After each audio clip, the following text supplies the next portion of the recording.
પોરબંદરમાં આજથી 4-5 દિવસ પહેલા એક લીલુબેન ઓડેદરા, જે પોતે હાલમાં ઇઝરાયલ ખાતે છે, એમણે એક વિડીયો વાયરલ કરેલો અને વિડીયો પોલીસના ધ્યાનમાં આવતા આ વિડીયોની અમે ખરાઈ કરવામાં આવેલી. વિડીયોમાં જે આક્ષેપ હતા એ મુજબ લીલુબેનના પુત્ર રણજીત અને એના પતિ ભનુભાઈ એનું પોરબંદરમાં હિરલબા જાડેજા અને એના માણસોએ અપહરણ કરી ગોંધી રાખી અને એની પાસેથી પૈસાની ખંડણી માગણી કરવામાં આવી છે. આવા એલિગેશન હતા. આ બાબતમાં તપાસ કરતા જે ભોગ બનનાર રણજીત અને ભનુભાઈ બંને પોલીસ સમક્ષ હાજર થઈ અને પોતાનું કોઈ અપહરણ થયું નથી એવું નિવેદન આપતા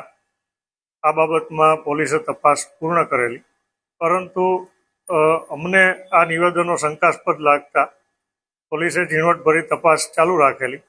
અને ગઈકાલે લીલુબેનના પિતા ભનાભાઈએ પોલીસ સમક્ષ આવી અને હિરલબા જાડેજા, હિતેશ ઓડેદરા, વિજય ઓડેદરા અને બીજા અન્ય 4 થી 5 લોકોએ પોતાને અને એના જમાઈ ભનુભાઈનું કુચડી ગામ ખાતેથી તારીખ 11 એપ્રિલના રોજ અપહરણ કરી અને હિરલબા જાડેજાના પોરબંદર ખાતેના નિવાસસ્થાને લગભગ 17 દિવસ સુધી ગોંધી રાખી, માર મારી અને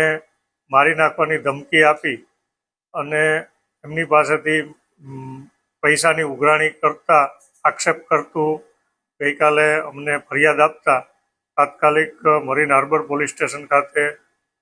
ગુનો દાખલ કરવામાં આવેલો છે.